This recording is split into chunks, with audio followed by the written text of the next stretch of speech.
We're here with Rachel Lambert, who is a forager down in Cornwall, and I'd just like to ask Rachel, why wild food? What about plants? What is it that inspired you to get on the green path?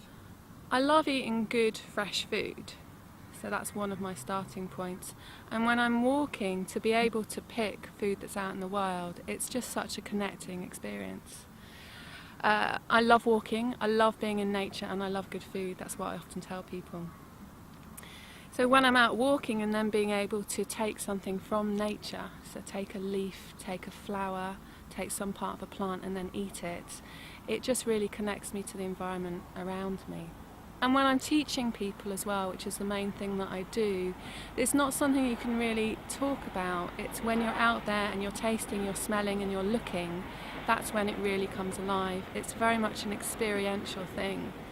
And it's lovely as well when I see people really switch on to wild food and onto, oh, I really get this. I really get this whole experience of the senses.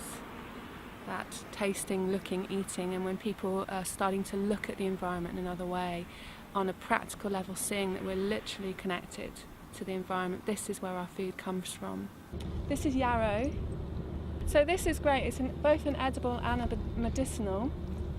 Just looking at the identification of it, I mean, it's this feathery leaf. Yes, it's really common on lawns. I do a lot of walks along the coast. You get it quite a lot there as well. It'll get larger and bigger. Obviously, it's small because everything gets laid down. On the corner there, we've got one that's just coming into flower, so you can kind of see what it's like in flower. It's quite an aromatic plant, and you can literally chop it up and add it into salads. I've got a little theory about, I've got a question of how that would be making it with cake making or sweets, because it's got such an aromatic taste to it.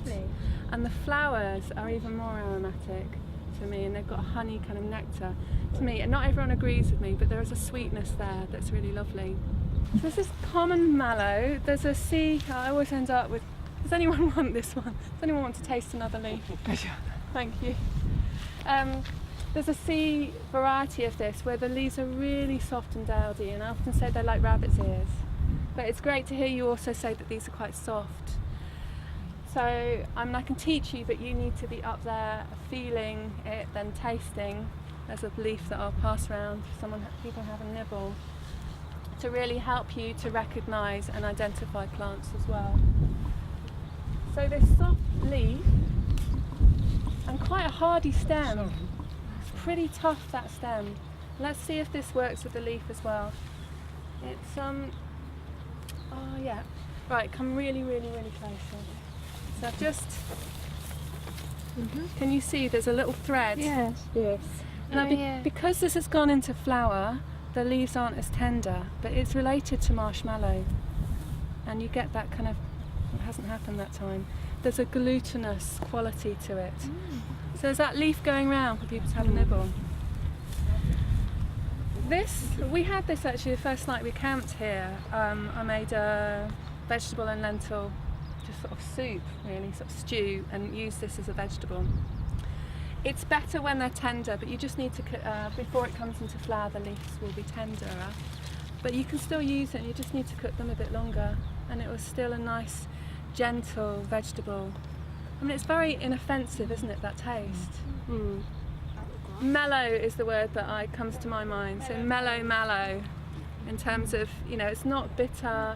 There's something almost like a kind of melt in the mouth quality about it, yeah? In Arab countries, there's a plant called melokia that's very similar.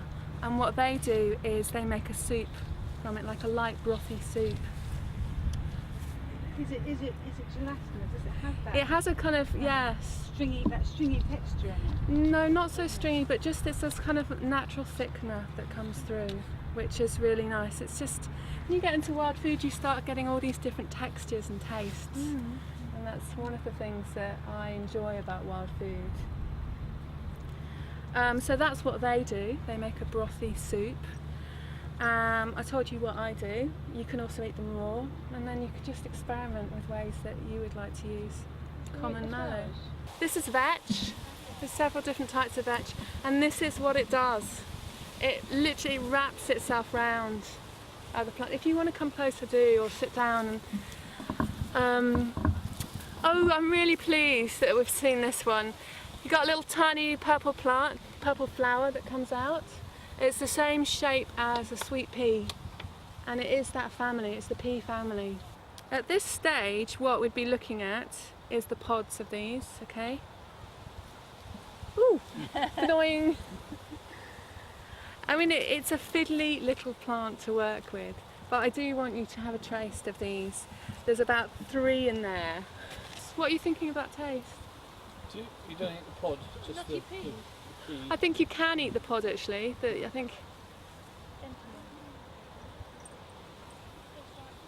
tastes like peas. Silverweed, silverweed. 200 different varieties of this. Some will have a silveryness on the top. You can see here you've got a slight sort of silvery glow on that one. Others will be very strongly silvery on the top. This one isn't very much. If in doubt, you look at it from behind. You always get that silveryness on the back. It's the root that's been used to this plant. So we've talked about roots being illegal to dig up in this country, but traditionally, this plant preceded the potato. So this is what we would have lived on before potato. You can also get clusters that come off that root as well, so it can really, from just one root, you can get quite a spread underneath. I mean, up until about 200 years ago, they used to live off this root in the Outer Hebrides during the winter months. It's, I'm just licking my lips here, it's a slight sweet, kind of parsnipy taste. And when I had it, it's like a powdery potato as well. It's got that kind of texture to it.